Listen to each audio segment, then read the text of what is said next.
Dunia. Alrabadi. Yeah. Did I do that right? Almost. No. Dang it. I need to work on my Arabic skills. Better than my MBA professors, that's for sure. I guarantee you that. Unless they're from the Middle East. Or they're Kirk. Kirk Belknap. He would do. He would get it right. He would get it right. My name has been butchered a couple of times. So how do you say it? Dunia Rabadi. That's if you want to say it. I said the ayn. There's no ayn in there, is there? No, there isn't. Ayn is a letter, by the way. Okay, so Dunia Alrabadi. Yeah, American style. Dang it. Okay, I that was one thing in Arabic I for sure never got was an accent. I would have been like, it's hard. It's not easy. It's very hard. I've been speaking English for like what, I don't know, 14 years now, and still I have an accent. So 14 years. Probably more. I mean, wow. Like we take it from kindergarten, right? Yeah. But I've been speaking constantly since I was 12 years. Okay.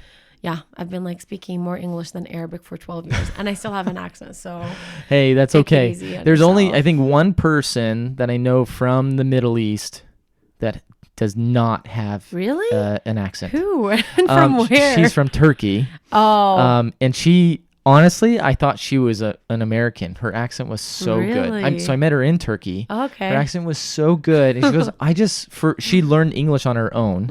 And then I think eventually she took private lessons. But she learned it from movies and singing. Yeah, that's how I learned it. Really? In addition to math books, yeah. Cool. Math books.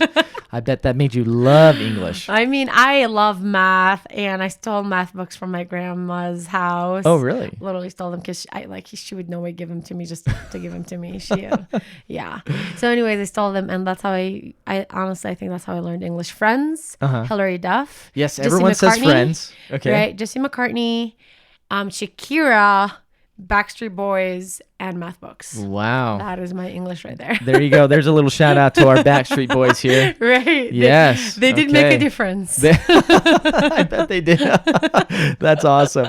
All right. Well, Dunia, so glad to have you here. Thank you are, I mean, I love this podcast because I get to invite my friends. Oh, yeah. And you from the get-go have just always been so much fun, so much love. And I think I've told you this before, but I'm sure you forgot. But it's like the idea is if you're going to have a party, you have to have Dunia come.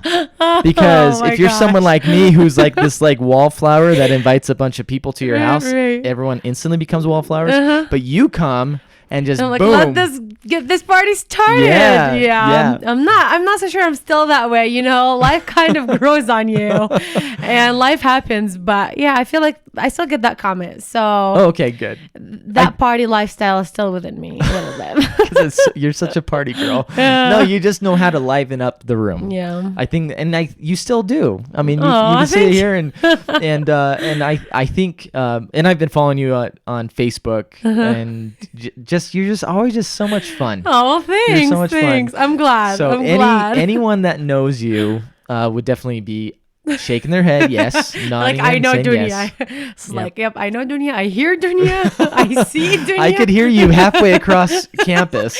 Yep. I in the Clyde when I used to be an engineer, everybody was like, when you're in the building, we knew you're in the building. And I think that the MBA program is starting to pick on that too. Man. They're like, when you're in the Marriott School, we know you're in the Marriott. We know you're there. Oh my gosh. Oh I'm loud. Right? Hey, you know what?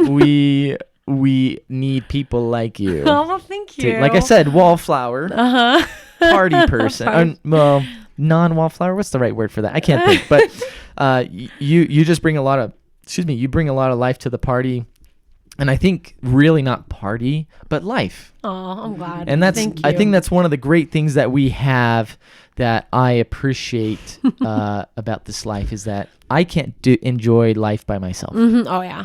And obviously it's same with you.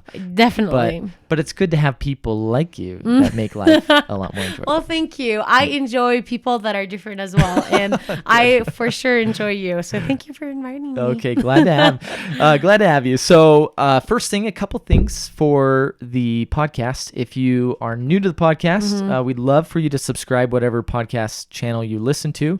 And if you can, leave a review. I love to say this, 5-star rating if you like it, 4-star rating if you don't like it. That way I know for sure you don't like it. Okay. Yeah, so that's for the people watching. Dunia, you can do that too. All right.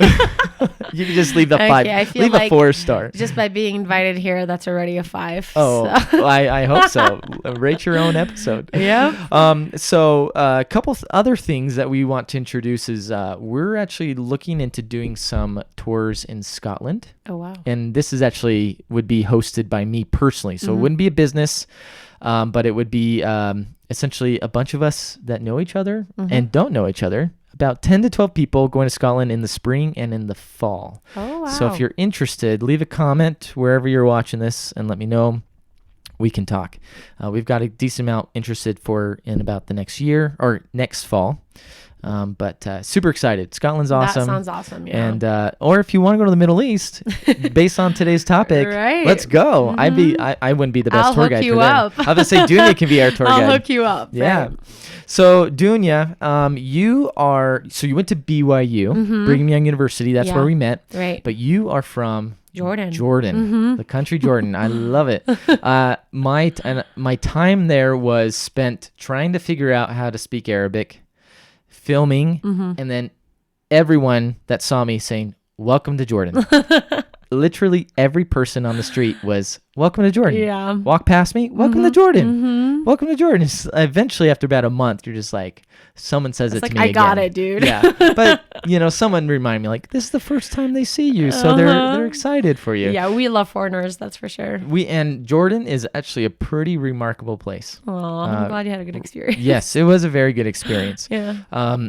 First off, living a lifelong dream. So going to the Middle East was a big goal. But the people, I think, really make the difference. Yeah. Not the taxi drivers, though. Yep. But you know what? They don't make the difference for me either. Some of them are good. But my my second full day, I gave someone too much money. Yeah, they'll try to rip you off for sure. You gotta be smart about that. You gotta be like, is the meter on? I even have to do that. I guarantee. Yeah. Yeah. So if I have to do that, you being blonde and blue eyes and all, you definitely have to do that. Yep. A lot of them thought I was from Germany. Oh, yeah, Germany. I can see that. Thought I was German. Thought I was see from that. Germany. And one time I pretended to count to 10. I was teaching them how to count to 10 in German. That's funny. And the guy loved it. It was a taxi driver, of course. Yeah. But other than that, it's like they think you're CIA.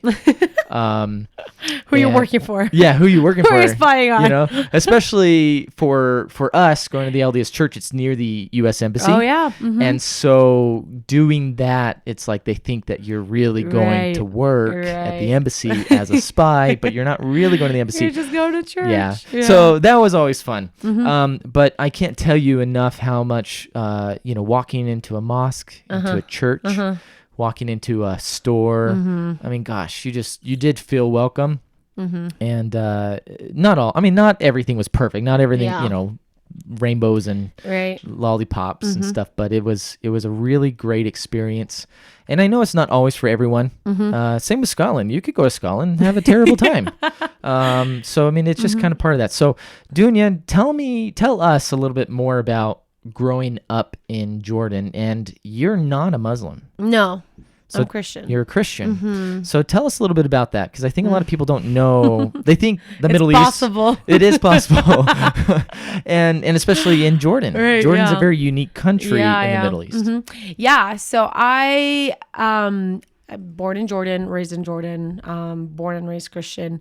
The way I remember, and I think it's changing a little bit now, really, like, for example, my last name is Alrabadi. If you meet anybody with that last name, you know immediately they're Christian. It's kind of very tribal. So it goes by like last name. These last names are Muslim. These last names are Christian, obviously with a few exceptions. But for the most part, that's how it goes, right? So anybody with that last name is going to be Christian. Born Christian and your family's Christian. I was born Christian. My dad is Greek Orthodox. My mom is Catholic. Wow. I was baptized Greek Orthodox, but my parents put me in the Baptist school because it was a private school, one of the best schools. Yeah. So I was at the Baptist school until like 9th grade, and so I kind of grew up Baptist. Right. My parents, they only took us to church on Christmas and Easter and Palm Sunday and funerals And that's pretty much it. But then every other Sunday we would go to the Baptist church, and the Baptist church did this thing where like the more you came, the better chance you got of receiving like a gift box for Christmas. And I wanted this gift box. And they used to put this American candy. I don't know what it's called, but it's yummy. Oh man, I wish I knew what it's called. But they would fill the box with American candy and like teddy bears and American like, you know, coloring books and all that. And yeah, they definitely got me. And so I kept on going to the Baptist church for as long as I remember. And I honestly called myself Baptist for the longest time. Wow. I never affiliated myself with the Orthodox Church. Or the Catholic Church. I still feel like a part of me is still Catholic. Like, for example, I learned like with I guess communion or the sacrament, I learned that the idea of being worthy, or the idea that you have to repent before taking sacrament or communion is through the Catholic Church. And even now when I take it at church here, like I think of my mom, like telling me, we would be walking to church and she'd be like, did you repent of your sins? Do you remember last time you fought with your sister? Like repent right now before taking communion. So I like literally, that's what pops in my head every time I'm at sacrament meeting taking sacrament. So the Catholic Church definitely influenced me. But yeah, I was definitely one of the minorities. I lived in a Christian neighborhood. Usually Christians kind of gather among each other. Yeah. And so I lived in a Christian neighborhood. We obviously had Muslims around. Minority, obviously. In my certain city, people always ask me, like, are you guys persecuted? And no, but in like small ways, yes. Especially like I can like share a couple of examples where like if I was walking like in the street and I'm wearing a cross, I'd get catcalled a lot. I'd get like name called because I'm Christian. But these are the like uneducated. Catcalled in the sense of like flirting catcalled, or just they're picking on me because I'm Christian. But these are like the very uneducated, poor, like I don't know how to say it, but like very uneducated and uncivilized. Don't want to say Muslims, but just any crowd, because you'll get some Christians too that are the same thing, you know, uneducated, very uncivilized, and they'll be doing the same thing. So I think it's more of the area of the city that I was in. But now, like, I think it's really different. I think a lot of people are more open-minded. People are seeing, obviously, there's good and bad in every religion. I have like multiple best friends that are Muslim. I like don't even consider religion anymore to be like a thing, a barrier. It's not a barrier at all, because honestly, like I have definite 3 best friends that are Muslim, and I can't picture my life without them. Like I love them. And so and they're in Jordan. One of them is here. In Utah? No, she is actually in New Jersey. Wow. She will be getting married soon. Oh. Right. Yeah, but I mean, these people, like I've been friends with these people for like over 10 years now. Yeah. And they're a huge reason of who I am today. Like I love them. So for me, I can't say like I'm persecuted or, you know, like, because you have really close friends. Right. I have really close friends that are Muslim, and I think they would say the same thing about me. I think really the thing that I learned through my experience growing up in Jordan is honestly there's good and bad everywhere. Yeah. And it's a by person kind of by case situation. Yeah. I completely agree with you on that, because like I said, those taxi drivers, right. I would say probably about 90% of them, you're just like, if you didn't think, if you didn't realize how poor of a college student I was, would you have picked me up? Because they'll definitely pick up the foreigners over the Jordanians. Yeah. You know, because they assume that the foreigners are going to pay more as a tip, or they just rip them off. Yeah. So, but I mean, it's I completely agree. Like one of the benefits that of another friend of mine that actually just moved back to Utah. I met him at BYU. He gave a little lecture or a symposium and at BYU, and it talked about, he's Muslim, and he's actually a judge for Jordan. And he talks about how there's so many churches that it's like you can go down a neighborhood and you'll see a mosque and you'll see a church. Yeah, that's pretty accurate. And for where I lived, the mosques, of course, were way bigger because I think, like you said, minority are going to be Christians.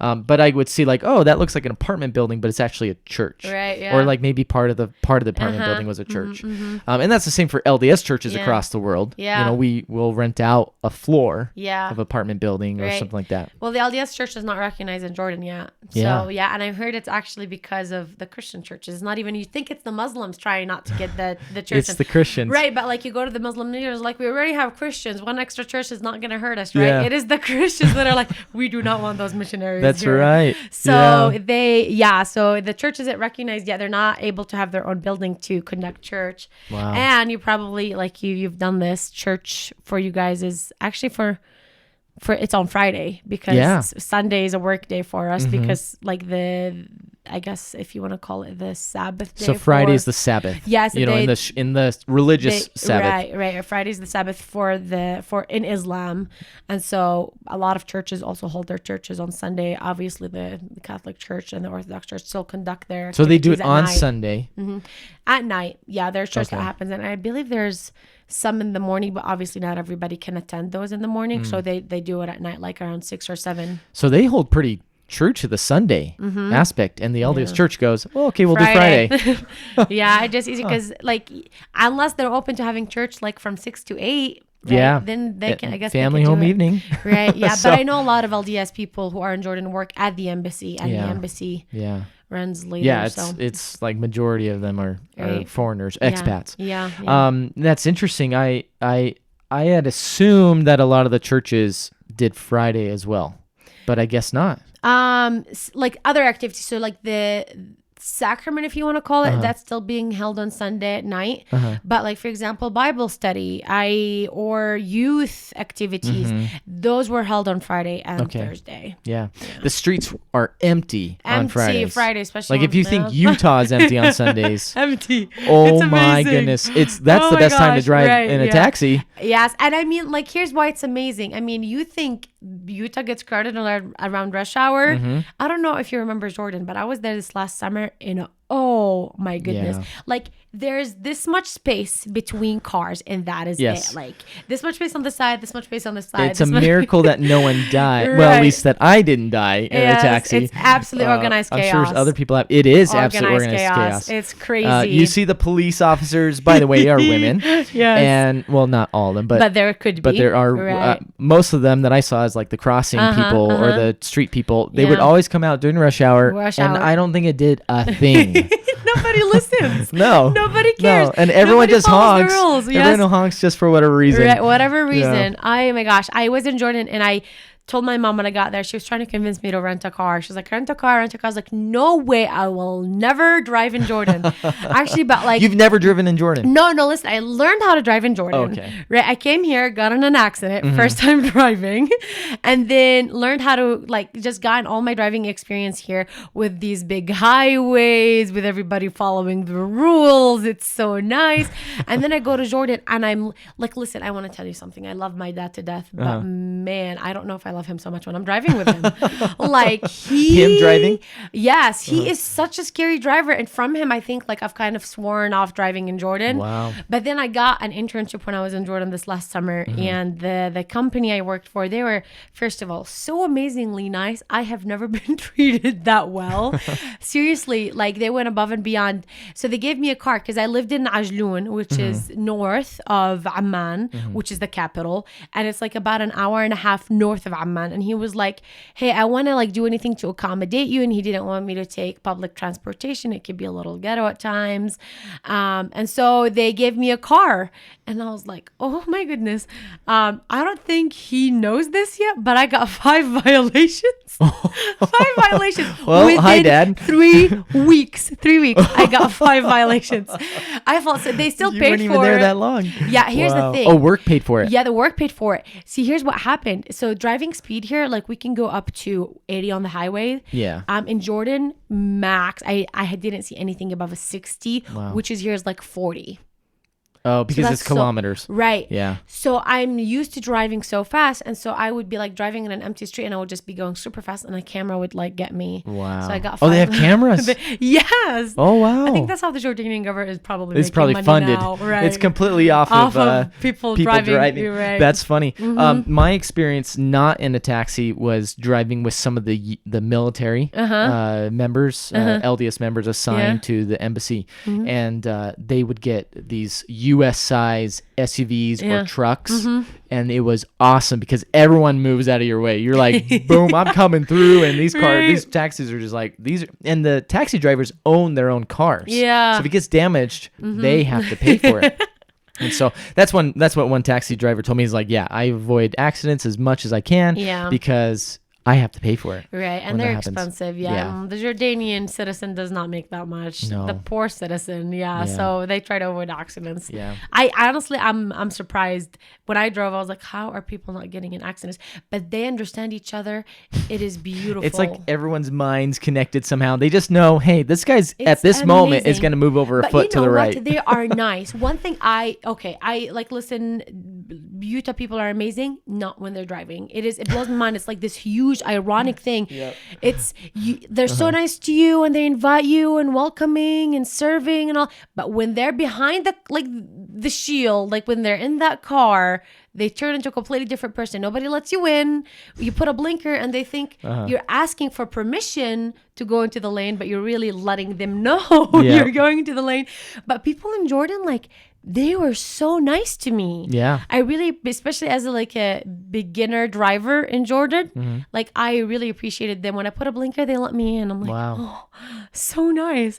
So that was nice. They're nice. Cool. They let you in. Yes. It's crazy, but they're nice drivers. I would agree with that. I mean, of course, you're going to get I guess to me as a non-Arab, growing up in that, like the amount of honking makes me think that they're upset. But really, you could have a warning. You could have a great conversation with your taxi driver, and they're stuck in traffic, and you see like half a mile away, there's a red light that you're waiting for. Right. And they're like, beep. Beep, right. beep, beep. It's like we're not going anywhere. Right. Like, why are you honking? I don't know. I don't know. But they use it as a warning sign. Yes, that too. Have you ever been to Haiti? I've not been to Haiti. So I've been to Haiti and it's the same thing. I think maybe a little more with their honking. Yeah. And I went crazy and I was like, what is this? They're like, it's just a warning sign. Like, hey, I'm on your left. Hey, I'm on your right. Hey, I'm behind you. Be careful. And maybe that is why like I feel like I see less accidents is that there's that like everyone's audio, just warning everyone. Yeah, right? Like there's vision, there's audio, everything is working around you to warn you. Hey, I'm here. No, I wouldn't be surprised at all. That I think you're right because that sounds familiar. And I'm sure our friends that have gone to the Middle East would be like, oh yeah, that's totally what it is. And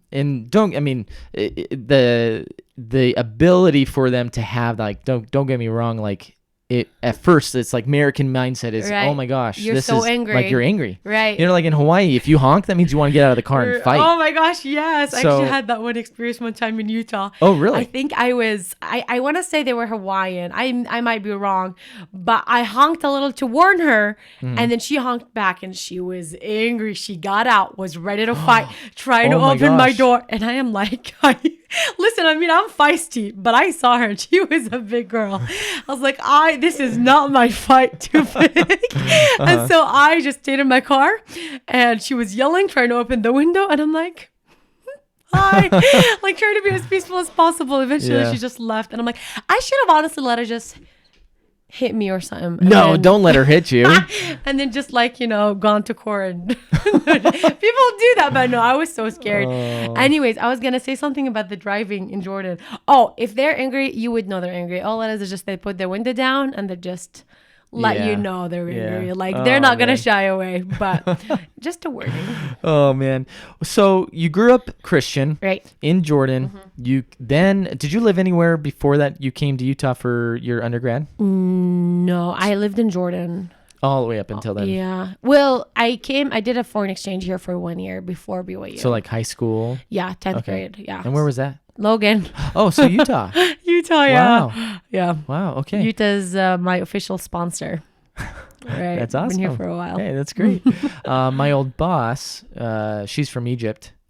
she did that, but in Oregon. Oh. And like I think there was one girl, like sister for life. I mean, so were you able to stay with a family that had kids? Yeah. So, that is a whole long funny story by itself, but my dad would not let me go to a family that had boys.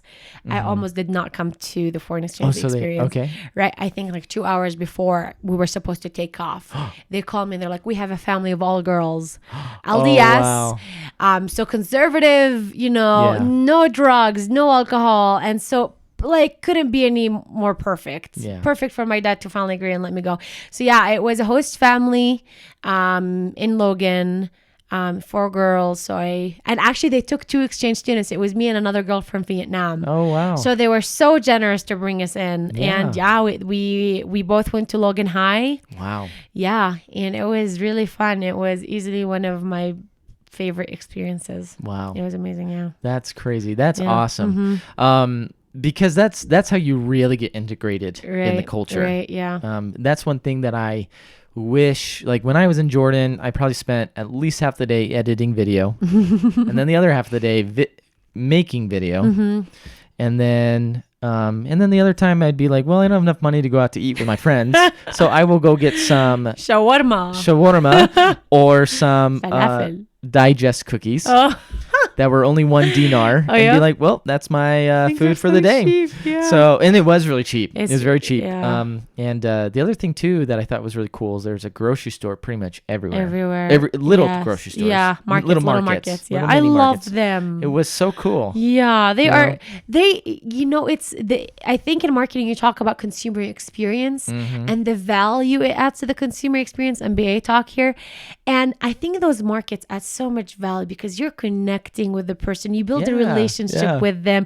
Like now when they go, they know what's your order. They know what you're getting. Yeah. I love those little markets. My favorite, there was the market that I would go to, and it was usually like in closer to later night, like 9:30, 10 o'clock, just because that's when I'm like, man, I probably should eat something today. And so I'd go to the market. And it was always the same cashier, and I think the guy, the dad, owned it. Yeah. This one time, he's with his buddies, and they're all laughing at him. And they're like, "Hey!" And this is in Arabic, so as much as I could understand, and one of them spoke English, so he kind of helped better understand. But it was very, very clear once they started talking to me what it was. So they said he handed me $100 US bill. Okay. And they were saying something, I think, that along the lines of like, is this real? That's funny. And in my experience, was it real? Well, no. Oh my goodness. It was not real. Wow. In my experience working at In-N-Out, I knew how to like look for money, like to know if it's real and stuff like that through the light and stuff. And I really, really wanted it to be real.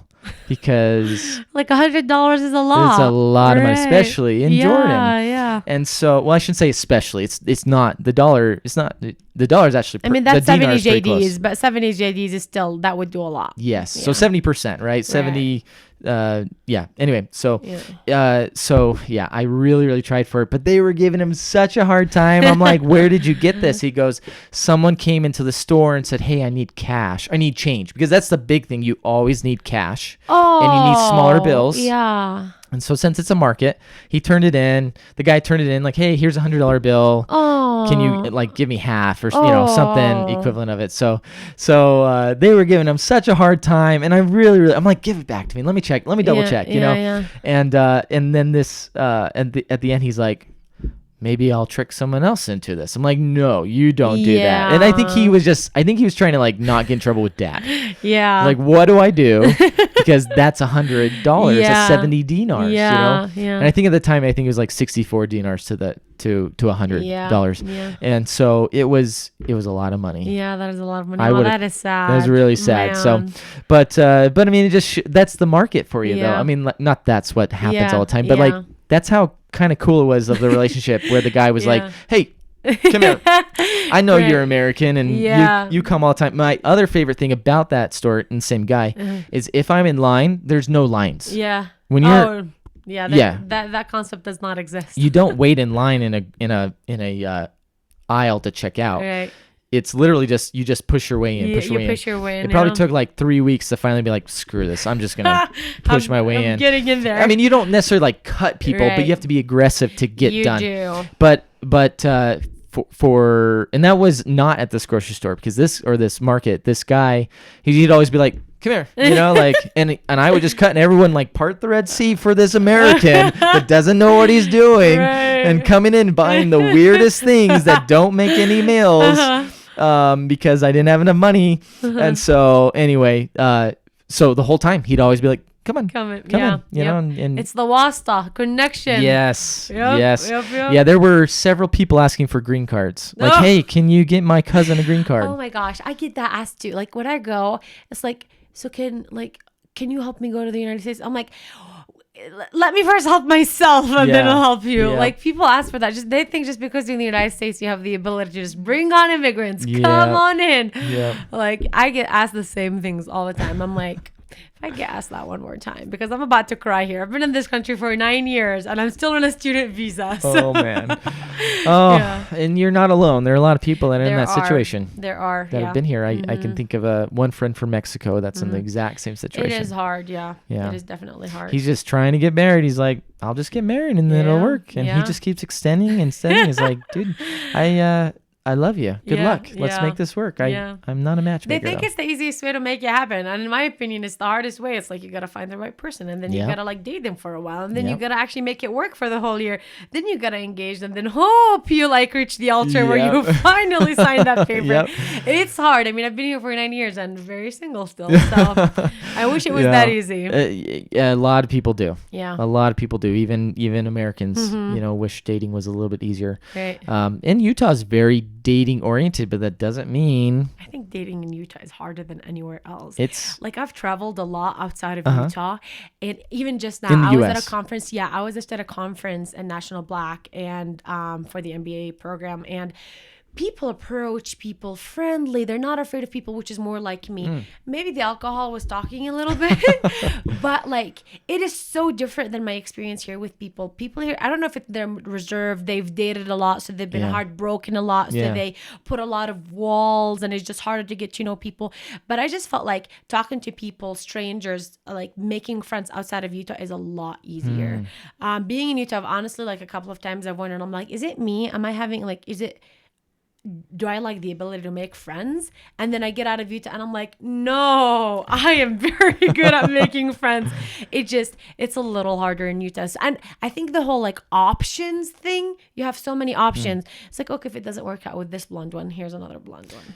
It's a little better for me as a brunette. There's not many of us. Just kidding. There are a lot of blondes. Yeah, there are a lot of blondes, and they're beautiful. And that's another thing. I have people like my friends come and visit me from outside of Utah, and they're like, oh my gosh, you guys have so many pretty people here.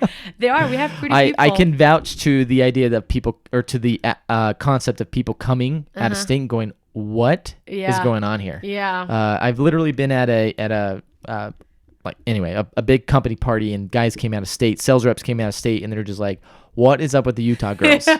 Very pretty girls. Yeah, they are. They are very pretty. Pretty doesn't always mean most welcoming or best heart. So that's right. There are very good people. There are a lot of good people, honestly. Like actually, one thing when I was looking for schools and deciding where I want to go, I got obviously the chance of working with other professionals and other admission committees and all that. And I think it's safe to say Utah people are nicer than, in my experience again, than what I have experienced outside of Utah. They really try to go out of their way to help you and bend over, and which is something I really appreciate, like coming from a very community-based culture in Jordan. That's actually one of the questions I had, because I agree with you, and that's part of the reason why I have stayed in Utah. I'm kind of like you. I'm just not from another country. I'm from, California basically is another country. So relative to Utah. Yes.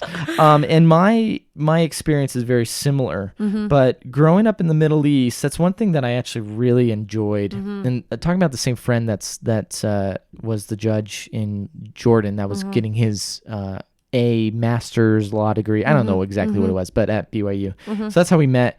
But he just kept saying, the reason why we like Provo is because it's just like Jordan. Yeah. Just like a lot of the very Middle similar. East. And as far as family is Very family oriented. very important, very family oriented. Right. People don't drink. I know I did pass some alcohol shops in Jordan. I was I mean, surprised. Christians drink a lot. That's another question I was gonna have, but we'll get into that. So anyway, he just pointed out, like, look, like, as a Muslim, I love it here. I feel like this is my own culture. Yeah. Like, as far as like the family, being close knit with your community. Right. And they moved in, and right away people were bringing food. I mean, that's the very LDS thing to do as well. So, but they felt very welcome, and not just him. Other people have said the same thing. Yeah. So, I mean, I definitely felt that I've been invited to many homes over Christmas, Thanksgiving. Like, for me, honestly, when I think about the welcoming experience I've gotten from the LDS community and from Utah specifically, I can't but like immediately think of how many times I've been invited over for Christmas and Thanksgiving and all these holidays, and people are very, very welcoming. I feel like I've definitely been adopted by a couple of families, and I love them. Yeah, I'm very grateful. That's awesome. That's really awesome. Okay, so not to change the subject about how cool Utah is, and also not how cool it is. We'll just ignore the dating part right now. The Christians in Jordan, yes, a minority, but they seem to, like you said, you can know by the last name. Yeah. Christians don't usually cover their head, but also a lot of Muslims in Jordan don't do the covering. Even just a scarf, like a headscarf, like they don't. I mean, it's a choice. It's very much a choice versus a lot of like Afghanistan under the Taliban and Al Qaeda and stuff like that, or Saudi Arabia. Mandatory. Exactly right. But one of my other teachers, she was Christian, and she was she's very prejudiced towards different denominations of Christianity, and then also, of course, and I should say of course, but also the Muslims. Right. And she'd be like, all the Muslims would say, we were drinkers, we drink alcohol all the time. Yeah. But really, it was the Muslims that were drinking. It's just like, wait a second. There is both. Yeah. There is both. Honestly, again, it's like let's compare it to people here, right? Even at BYU, right? Oh yeah. You think people at BYU didn't drink? Like, in my undergrad, I knew a lot of people who were drinking, right? Yeah. And so you get that everywhere. You get the people that are religious by name. You get the people that are religious and devoted and spiritual who will follow, who will not drink. But do I have Muslim friends who drink? I do. Do I have, I don't know what something Christians that are not supposed to do that they do. They do. Muslims do stuff that obviously in their religion they're not supposed to do, and the Christians do the same thing. I think drinking is becoming more of from what I saw from this last visit in Jordan, I saw it's more of a accepted thing, not completely accepted, but many of the people that I know that didn't drink before now drink, and it's okay. They're open about it. They're public. They don't care. But there are other people that are still devoted, and they still don't drink, and they want to keep that because their religion is important to them, and so you get both. There's bars now, there's clubs. Jordan has progressed a lot. Yeah, that's actually one of the things that I have heard as well. And since me being there, it was 2012 when I was there. There's a whole new skyline in Amman that has skyscrapers, tall buildings, and it's just boom, boom, boom, boom, and it's like a city. Yeah. It's not like Amman is growing. It's not like downtown, West Balad, right, where it's very tallest buildings, maybe 3 stories, and it was built 200 years ago with the Ottoman Empire and stuff like that. And speaking of West Balad, Hashem's. Oh my gosh. So yummy. I went there this last summer. Oh, you did? My friend took me. It was great. I'm so jealous. So Hashem's is a restaurant, and it's really just hummus. It's pretty famous, and falafel, and that's it. Yeah. I mean, do they have anything else? Oh, yeah, black tea. The best black tea ever with mint. Yum. That it was so good, and maybe it's because it was the middle of the night. We got picked up by my judge friend's cousin. Waited hours for us because 1, the plane was late, and 2, our luggage was my luggage wasn't there, so they were trying to figure out where it was. Turns out it was somewhere still in Paris, and anyway, he waited hours, and it was like 2:00 in the morning. Oh my gosh! And he took us to Hashem's. Yeah. And he kind of gave us a little tour. Everything is still open then. Yeah. Which to me kind of is a little surprising because here in Provo, everything closes. Everything closes at 9 or 10. Oh, And so, but I know. pretty much all the restaurants and everything in opens downtown. up at night. It's amazing. I love it. It was so colorful. I was like, I'm finally here. It's very lively. Yeah. Yes, it is, and everyone was nice. Yeah. But the thing that kind of blew my mind is how busy Hashem's was. The restaurant was. It's pretty famous. At 2:00 in the morning. Yeah. I was like, what is going on? And from the airport to Amman, we were it was on a highway, and they don't have as many like street lights along the highway as like we do here in the US, or at least here in Utah. They're working on it. Yeah, but he's like, see those like fires? Yeah. He's like, people are like camping out. Like, this is where they go for the weekend. Yeah. And they're cooking food over the fires. And it's like, people just have been doing it for generations. And it's like, oh, okay, cool. Yeah. I mean, I thought it was cool, but you get off the plane, you're tired, and then we see like, he's like, oh, there's people in this dark with these fires. I'm like, where are we? Yeah. And then we get into West Ballad, and he drives us like down Rainbow Street. Oh, Rainbow Street. Yeah. I love Rainbow Street. Apparently Rainbow Street is like where I think the clubs are. Or at least it can be. You know what? I didn't get a chance to visit those clubs this time around, but I heard Rainbow Street is where a lot of our age people hang out, like especially foreigners. Like that's yes, where it's the foreigner place. Right. Yeah. That's what I heard, but I don't know where the clubs are, to be honest. I didn't get a chance to experience the Jordanian clubbing. I did not. Right. I did not either. I don't feel like I missed out on so much. I'm like, if I want to go clubbing, I'll go here in the US. I'll get the clubbing experience. Yeah.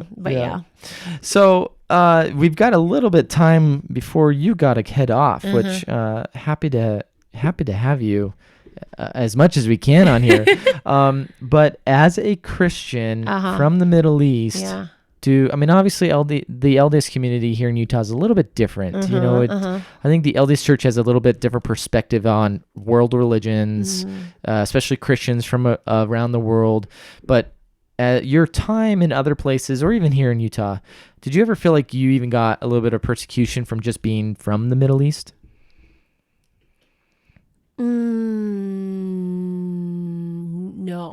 No. I honestly didn't. No. Yeah. That is an easy no for me.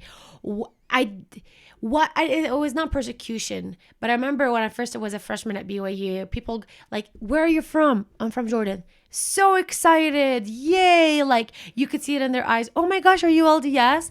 And then no. And then like that excitement, that like little in their eyes was just gone. That was hurtful, to be honest. Really? Yeah. I don't experience that as much. Maybe because I like kind of became immune to it, and I just like, does it faze me anymore? But I do remember like people just like maybe were disappointed I wasn't LDS, but I never felt persecuted, honestly, because if anything, again, my experience here was everybody was very welcoming. I made friends with a lot of people, had a lot of fun. Everybody invited me to everything. Like never felt like the fact that I wasn't American or LDS be the reason why I didn't experience anything that anybody could experience. Yeah. So easily no. My sister right now is actually here. I don't know if I told you that. No. Yeah. So my sister's right now with BYU, and oh my gosh, like she's having an amazing experience. I don't think my sister knew much about like the LDS culture or Utah, and she maybe had like some preconceived ideas about the Mormon culture, Other people call it of the devil and blah, blah, blah. But now that she's here, I think she's gained a huge different perspective. Wait, so she had a different perspective of it, even though you've been here? Yeah. I don't talk to my family much about, honestly, the LDS religion or what they believe. They ask me sometimes, but they don't ask me from I want to know. They ask me from, I want to attack. What they and I struggle with that a little bit, because obviously I've had good experiences here, and so when somebody comes and with the religion, with the LDS religion, so when somebody comes to me like my parents and they want to know, you believe in a prophet, so it's not like, oh, you believe in a prophet, it's you believe in a prophet. And so for me, that tone, like I immediately get defensive a little bit, and so I kind of don't discuss that topic with my family a lot.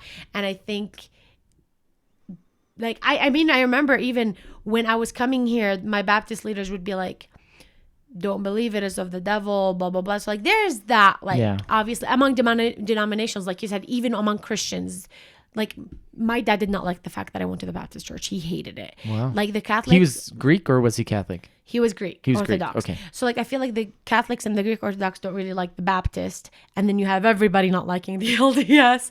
So they team up against each other in a way. Anyways, yeah. So my sister now is here, and I think she can, I guess, testify of how amazing her experience here has been and how welcoming everybody has.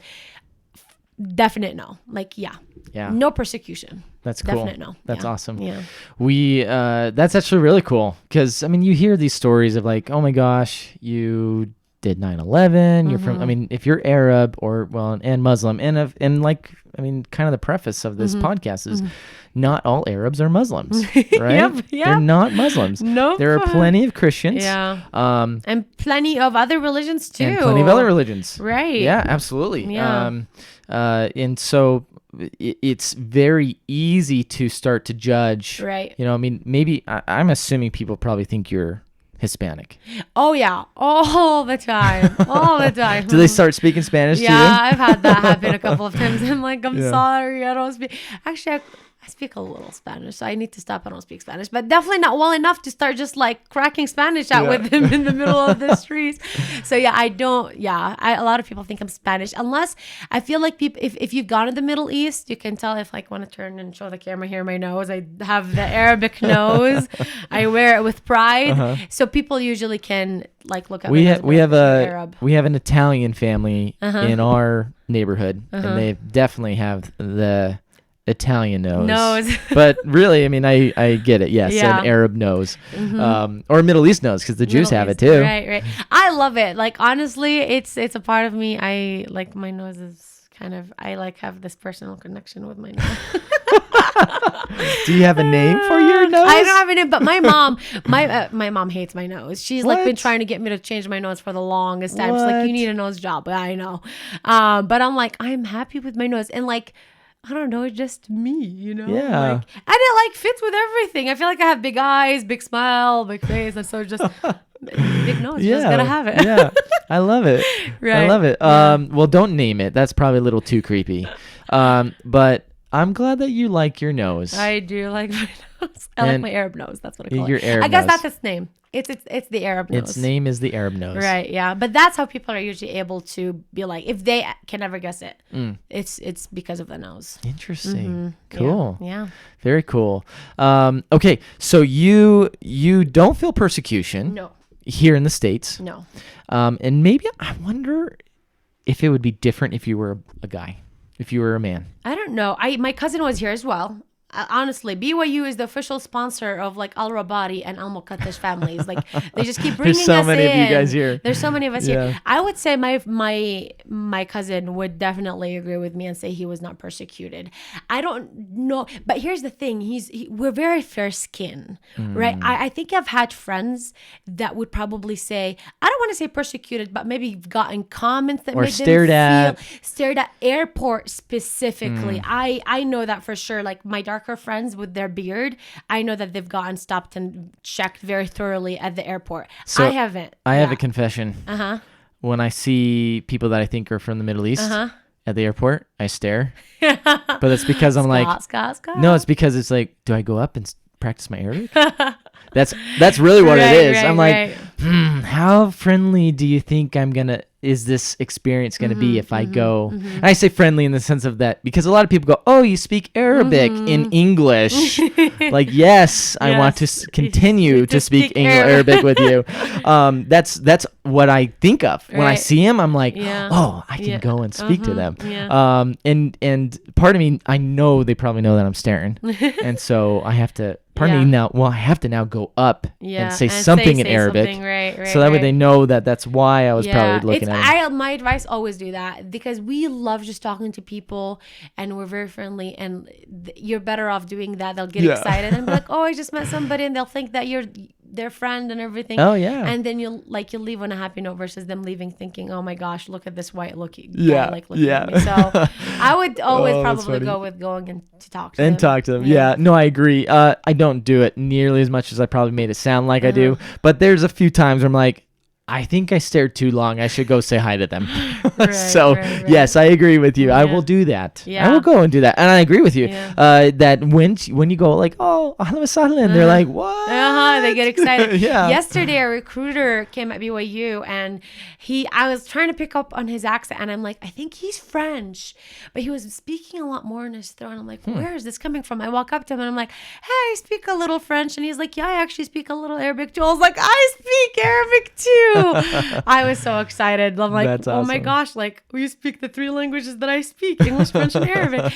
But yeah, it was exciting. Anyways, going back to the persecution thing, I think Utah's been really good to us. Again, most of my American experience has been Utah. I have heard from other friends like, yeah, I don't like they feel uncomfortable in certain places. They definitely feel like they've been persecuted in a couple of places, not physically, not anything harmful, but like I think through comments, verbal persecution maybe. I personally have not experienced it here in Utah, so I feel like I'm very blessed and I'm very thankful. So you think maybe if you had a darker complexion, maybe you would get a little bit more? No, I don't, not in Utah, honestly, not in Utah. Again, I am like, my experience is really Utah heavy. So I don't think so. I think, again, like people, and maybe because I'm just friendly and talk to everybody, but people have been very nice. Well, like I said, you're kind of the life of the party. It's hard not to like you. Yeah. So I'd be interested. Maybe, and I could like ask a couple of my, it's weird, honestly. Like, I don't know how this turned out. I'm very, very, very white. Like, honestly, not even Arabs guess that I'm Arab. Really? Again, at National Black, there was a couple of Arab people that I met, and they're like, no, you're not. No, you're not from Jordan. I was like, I am. They're like, why are you so white? Like, I am so fair skinned because my mom is so blonde. Wow. And even when I would be walking in the streets, people usually think I'm European. I'm just very white. But I'd be interested in... You should teach him how to count to 10 in German. Right. Yeah, I wish. Yeah, I don't speak German. That's one of the languages I'm working on learning how to love because I do not like German. Oh. But yeah, I'd be interested because I definitely have, like, I have a friend. I don't know if you've ever met her. She's here. Her name is Anan. She has darker complexion. And for me, I'm like, you're no way from Jordan. You might like be, I don't know, like maybe India. Like, she looks like she could be Indian, honestly. Wow. Anyways, but I wonder if she experienced that. But I want to say no. Like, I want to guess that she would also say no. Same to my other, like, more olive skin friends. I want to say, like, I would want to say no because they all have American friends. They all, like, go out and very involved in the culture and the activities and the social life. So I'm going to guess no. I can ask and get back to you, but I will say no. And I would say for my other Middle East Arab friends, they really don't have that. They really pretty much say the same things that you've been saying for the last half hour. Yeah. Utah definitely is a unique place, but even my time, I remember 9/11 happened, and we had a family. I don't know where they're from. They were definitely Muslim that lived down the street, and they would walk the street all the time, just to walk, and the women were covered. There was a good handful of women, but they were so nice. You know what I mean? And I, to this day, I've kind of wondered, like, because they actually moved probably about 3 or 4 months after 9/11 happened. And I, part of me wonders, like, did they feel like they were persecuted, that they felt like they had to move? Is it just happenstance that they moved at that time? And so that's part of the reason why I think I always kind of like, oh, did my neighbors, I wonder if they did. And I'm like, oh, do other people still get that? Because, the Muslim persecutions, or what's another word for persecution that we use here in the U.S., but the idea of pinpointing that the Arab Muslim minority actually kind of started rising again. It dropped a little bit after 9/11, a couple years afterwards, and then it started rising again. And this is before 2016, so it's not Trump. I was like, and who knows? Kids, guess why? And I'm sure Trump hasn't helped. Right. But it was before Trump even was a thing, and media in general. Media is not doing a good job at really displaying the Muslims, I think there was a big fight or a big push to kind of help people better understand. Right. After a couple years after 9/11, like, hey, actually the people in Afghanistan aren't all Al-Qaeda. Right. You know, they're actually pretty good people. Yeah. And so I think it was kind of a little bit easier. At least that's my perspective. Right. And then I did hear a seminar at BYU with my job. I got to actually host a lot of professors from around the world, namely from the Middle East, because it was an Arabic, a Middle East language center. And so a lot of them would say that. They're like, yeah, I felt like actually the persecution's kind of gone up. Yeah. Not them personally. Yeah. But other people. I'd be very interested, like you probably, in hearing those experiences from my fellow Arab men and friends in other states, because I haven't experienced it, and I think it would I would want to hear what they're experiencing so that I can maybe like speak on their behalf. But I think so, like you've experienced the Arabic culture, you've experienced Muslim, so has a lot of people at BYU, so so did many people in the United States, right? Army people who've served in the Middle East. I think what like needs to happen is those people need to be doing the job of educating the other people. It's like, no, I was there, I lived it, I experienced it, I lived with these people, I know them. Like, there are bad people everywhere. There are extremists everywhere. You get extremist Christians even. Extremist LDS people. I mean, the guy that kidnapped Elizabeth Smart. He was LDS. But he was a nut job. Exactly. Like, you have those everywhere. Yeah. And so, like, I just that for me, when I see that on the media, I'm not happy when I see that, because, like, sure, there are those extremists, and man, it sucks that they call themselves Muslims and Arabs, but they're not, because, like, you look at Islam and it doesn't teach that. It doesn't teach, hey, go kill other people of other religion because obviously they're infidels and they should not exist in this world. That's not what it teaches. I think a lot of LDS people see the similarities between the Islam and the Mormon religion, and they see how it's like, there's so many similarities. It still teaches love and hospitality. Like, where do you think the hospitality came from in the Middle East? Like, that is stuff that is engraved within the Muslim religion. I don't know who said that, but it's one of the Muslim leaders. Maybe it was the Prophet. Maybe it was the Prophet Muhammad. But, like, if somebody knocks on your door, like, he's your guest for, I think 3 or 7 days. Like, those are things that came from the Muslim religion, right? But we forget about these, and then we just focus on the fact that, hey, there happen to be a couple of people calling themselves Muslim, and now they're terrorists, therefore everybody is. So I think, like, I don't know, for me, I really do hope that people who have experienced Arabs and the Muslim religion feel the responsibility of educating others and speaking through experience, because I feel like that's how one can truly change, is through experiencing for their own selves and changing their own beliefs through experience, obviously. So absolutely. I think travel helps with that a lot. And if you can't travel, then getting to know those people from those places. You know, you find out, like that family growing up that was for sure Muslim. I don't know where they're from, but they were definitely Muslim. You know, and if I were older, I think if it were now, oh man, I'd totally be like, hey, how's it going, guys? You know, my name's Scott. Love to meet my family and whatnot. I think as a kid, it's a little bit like, oh, I'm just gonna hang out with my kids, you know, or with my friends that are other kids. But I agree, you need to get to know those that are different than you. And travel does that. Travel does that a lot, especially if you go outside of English-speaking countries. And like, that. Sorry, I was. Oh yeah, go ahead. Yeah, I was gonna say I went to Turkey this last summer, and before going there, I was getting comments like, "Oh my gosh, they're rude, they're not hospitable." And then I went there, and I got to know a couple of people, some of the most amazing. They like had a tour around that. Like, they actually came and became like our own personal tour guides for free. Like, took us to lunch and dinner for free. They were so amazing, hospitable, kind, and nice. And I'm just like, you're absolutely right. Travel is like what allows you to experience those cultures and those people firsthand, and then showing you the reality of the situation, which is so far from what it's portrayed on social media.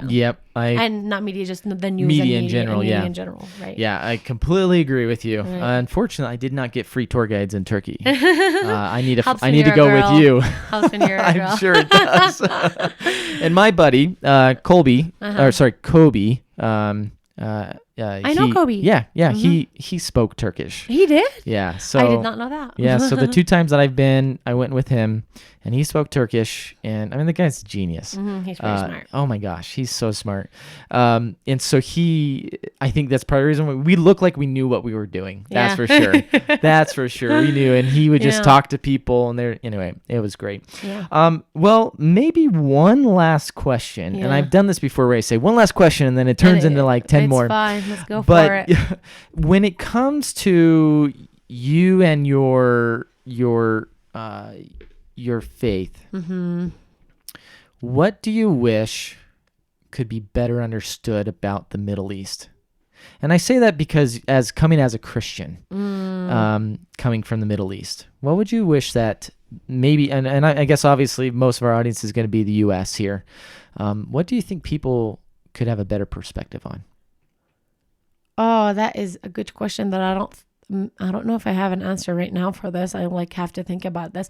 So let me clarify this question. You're saying as a Christian from the Middle East. From the Middle East, what is it that I wish people understood more? Mm-hmm. How about this?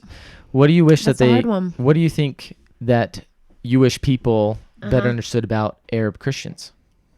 Oh, I guess that we're not that persecuted, because I get that question a lot. Maybe like, are you persecuted because you're a Christian? First of all, I can speak from the Jordanian experience. 100% no. Like I feel, again, by my friends, by my teachers, like I've been very respected. I think it helps that our King Hussein had a Christian wife. That's right. And I don't know if that is where she's American, right? Well, I believe she's just English. She's British. Okay, English. British, okay, right? You're right. I think you're right. Yeah. So I think that is where, like, didn't she convert? Oh, she had to. If you get married into a Muslim family, or like you marry into the Muslim religion, then you converted. Okay. So yes, but I don't know if she like still practices, like her heart converted. I know for sure on paper she converted. I don't know. I can't speak to what she believed at all. I don't even know if she believed in Christianity. But I've always been told that is why Jordan is so open to Christians, and like we haven't been, like, there's no persecution really. And it was his dad, the current king's dad, right? His wife was American. Right. Yes. Well, no, I'm still English. The current king Abdullah, his wife is Palestinian. Okay. I don't know if she has an American citizenship, but I know that she's Palestinian. Gotcha. Queen Rania, which everybody loves her. She's great, doing amazing things, beautiful. And every time I say I'm from Jordan, I'm like, oh my gosh, you have the prettiest queen. And yes, we do. We have one of the prettiest queen. I'm like, darn it, like where, like, well, there's like that? 5 queens in the world, but yeah, no, but she is very pretty. She's very pretty. She's very active. She's amazing, and I think they raised such an amazing family. Like I really do love the royal family. I think they like. Our king is not that old, but do you see how much white hair he has? Oh my gosh. And pretty dramatic, right? Of a change. It's dramatic because he has so much on his shoulders. He's carrying the weight. And I see how hard he's working. He wants to make the country a better place. He's invested. He cares. And so does the queen. I don't know. I just love them. I obviously wish them absolute best. And I think they're doing great. And I think like a lot of Jordanians will agree. And I don't think it's very rare that you'll find a country that is so in love with their royal family or their leaders. And I think the Jordanians probably get an exception here and there, like just like any other place, right? But for the most part, the majority, we love our royalty. Well, you can't go into a commercial building without seeing a picture of the king. No, yeah. And his father, and then his son. Yep, Hussein again. Yep. Yeah. Okay, so getting back to your question or my question. Yes, we keep going tangents. It's okay. Here. There's so much to talk about. There is. Right. So one thing that you wish that people knew about Arab Christians, and you were getting into that Jordan specifically because the queen was Christian before. You just feel like it's just way more open. It's more open. Yeah, I guess people should know we exist. We're not that persecuted. We're not forced to wear hijabs like at all, especially in Jordan. We're allowed to practice our religion. So that freedom is there. So we're living just like any other person, really. So when I lived there, the bridges, because walk across these major roads, not highways per se, but more than 2 lanes, you have these little stairs to walk across, like a not a land bridge, but anyway, a bridge to walk across, and they have banners over it. And on these banners, they had famous religious leaders. Okay. And about more than half of them were Christian. You know, you had you could definitely tell this guy's an imam. This guy's definitely from the Greek Orthodox Church. This guy's Jewish. You know, you could kind of tell. This banner was trying to advertise. Do you remember? I have no idea. Yeah, I think it was just diversity. Yeah, probably, to be honest, that's all it was. It didn't really say much. I think it just said. Actually, I think it said something along the lines that Jordan is diverse. Yeah. But it was everywhere, and so it was a campaign that they were trying to push. Yeah. And these were, I'm sure if you were someone of that particular faith, you knew, like, oh, that's my guy. You know, like, I know who that guy is. Yeah. I didn't know any of them, but I think I remember asking one of the other students that knew Arabic way better than me, and they just said, yeah, it's really just like a campaign trying to show off the diversity that Jordan has. Maybe I don't remember ever seeing these banners. Sometimes, like, when you see these banners on the streets, like, it's people running for office, but I don't remember seeing those. But I probably would believe it, because they're trying to show, hey, we have diversity, we have peace on earth. Peace in Jordan. So it exists. There's definite peace. Yeah, for sure. That's awesome. Okay, well, unfortunately, you got to go. Is it 8 already? It's over 8. You're going to be late to your dinner. Oh, wow. Actually, dinner is canceled. Now it is MBA group meeting. Yeah, we're doing this Adobe Analytics. Here's the people they added Adobe Analytic products. No, just kidding. I don't even know if I'm allowed to be advertising for that. But yeah, we have a couple of competitions, and this is one of them. And if we win, we get $30,000. Oh my goodness! To win. All right, Dunia. We didn't even talk about this, but you're in BYU's MBA program. Yes, I am. It's freaking awesome. You almost went to Utah's MBA program. Almost paid the deposit, lost $700. So I will be accepting donations. There's a GoFundMe for Dunia. GoFundMe.com/Dunia. Trust me, we'll be put into very good use. Mostly food, because man, we're struggling with food right now. It's hard. You barely get the time to eat. It is really hard. The MBA program it really kicks your behind. Yes. Big time. You could say, but it's okay. Yeah, it really kicks your bum. But here's the thing, here's my pitch for the MBA program.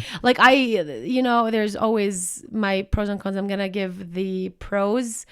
It will stretch you. You will meet amazing people. That's been my favorite part, is that there's so many smart people. Yeah. Just when you think I'm the only smart person in the room, which, okay, I'll admit, sometimes I think that. But, there are so many smart people. And oh, my gosh, yes. It's amazing. You can learn from them. And the professors, wow. Today, for example, okay, I just got excited. I have to tell you this. Go for it. For example, today, the first class, we had an HR guy. I don't remember his name. I wish I did.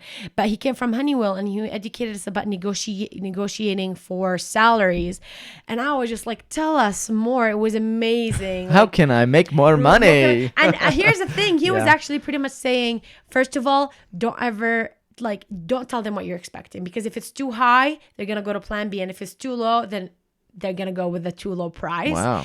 And he's unless you're the biggest deal, the one person who can do this job, pretty much just don't really negotiate. And he was saying, look for a company that will pay you around what you want to get paid. So he's on the side of don't negotiate. Then we did operations class, and the professor was just so excited, and he posed some real philosophical questions and digging deep, and I was just wow, I'm learning so much. It was amazing. It was amazing. And then we had a leadership class, again, making you aware of your practices and your behaviors and how you're influencing other people and your leadership skills and talents, and it just makes you reflect a lot. It's like Sunday every day. in this MBA program. It's amazing. Anyways, I'm learning a lot. It's definitely great. I just went to National Black, met a lot of other more smart people. It's networked. You network a lot. You definitely build your network. And I'm learning, if you like, okay, this is another pitch for the BYU program. The network, they are so willing to help. It's amazing. Like, I've seen that even not as an MBA student. It's amazing. It's incredible. Like you send them a message. It's like, okay, I'm free if you want now, tomorrow, whenever. Like, please call me again. How can I help? I'll look at your resume. I'm like, and I love that so much. I've been in awe. So I love it. I really do. I do think the MBA program could use more diversity for sure. Welcoming diversity for sure. Mm-hmm. You're saying there are too many white people? Yeah. Yes. Oh yeah, for sure. Oh yeah. And I think that is why, honestly, BYU really was. I think that I don't know. That's why your whole family is there, basically. Yeah, but I feel like that is why the MBA program. Sometimes I think, obviously, like I had good grades, I did well on the GMAT. I had a good application, but I think the fact that I was diverse, was like woman, not from Utah, like outside of the United States, actually, was huge for them. And there's some international students, but you look as a whole, and it's a pretty white man run world. I feel like at the MBA program, they're trying to make it better, and obviously they're really very welcoming to diversity. So again, if you're diverse and interested in BYU MBA, you really should, because it's been really great. I honestly I feel very blessed because I'm learning a lot. The professors are amazing. Again, so many smart people. I feel like there's still so much to learn. It's already been a month, and I feel like I've grown a ton. That's awesome. Yeah. And yes, we're missing on diversity, but you know what? It's a work in progress. And I'm working on standing out as a diverse person. So that I can increase that diversity level a little bit, mix it up. That's awesome. But yeah, it's been great. If you want to come to the MBA program, you should come. Okay. You should consider it. I would actually. I will. Are you considering it? Sure, why not? You should. It would be fun. No regrets. Honestly, those type of classes just really get me super excited to be back in school. Right. I can't tell you. Listen, people ask me. So I'm a religious person, right? And I'm Christian, and I believe in the Spirit and everything. For me, I don't feel the Spirit at church as much as I feel it in a classroom. I cried today in a classroom, legit teared up, because I was learning. Like, for me, this is becoming divine, becoming like God is learning for me, because this is what God is. He's all powerful because he's all knowing. It's not like he's all knowing and he's all powerful. It's like one because of the other. And I just feel so divine when I'm learning. And I've cried so many times in this program. It's embarrassing. I've come out as really emotional. I need to start putting my professional face on. But yeah, learning is great. And I think the program and those professors have so much to offer. Like, I just want to absorb it all. And they say it's like drinking from the fire hose, and it is a little bit, but if there's one fire hose I want to drink from, it's that fire hose. That's awesome. It's really great. Dang, you got me excited. You should. I'm telling you, like, it's challenging. Like, I've cried already multiple times. The other day I was like, I'm quitting. And then one of my friends is like, don't quit on a bad day, which is true advice. Yes. But this is the beauty of challenges. Just when you think you can't do it anymore, the next day you wake up realizing that you have done it and you're so strong, you keep growing. And I think that is what I'm loving most about this experience, is that, like, I am learning that I'm much more capable than I am, and I'm gaining that confidence, and I just continue on learning. Man, I just want to be in school for the rest of my life. Wow. Yeah, I really Maybe you should become a professor. I am definitely entertaining the idea of PhD. Then you'll be in school forever. I will be in school forever. I don't know how I feel about research. I'm the kind of person who's like, you just want the lectures given to you. Right, exactly. I'm like, I want to learn. Yeah. But I want to learn the knowledge that's out there. I don't want to go find more knowledge. Yep. So if you have knowledge, I'll take it. Other than that, I'm like, I'm not going to help in producing more. There's already so much to know. But yeah, I'm definitely exploring PhD. So cool. Stay tuned. Okay. Yes. We'll have you on when you start that program. Yes. And then you'll all be my students. You'll come and learn. Actually, I'm like considering starting a podcast for That's right. You MBAs and PhDs and just higher ed in general, and then talking about education. It'll probably be like a TED Talks. Yeah. But I'm like exploring that idea of like higher ed and masters and PhDs and getting people and come talking about their experience. So. Well, I have all the equipment, so ahlan wa sahlan. Come and enjoy it. Come use it. Yeah, sorry, I got excited here, but thanks for having me. This was fun. Thanks so much for coming, Dunia. You, like I said, the life of the party. Oh, well, thank you. So much fun, and I know so many people that love you. Aww. And we love you. Oh, well, I love you guys too. This has been so great. Yeah, thank you so much. Thanks, Dunia. Bye, guys. I don't know what you say at the end of this. No, you just say bye.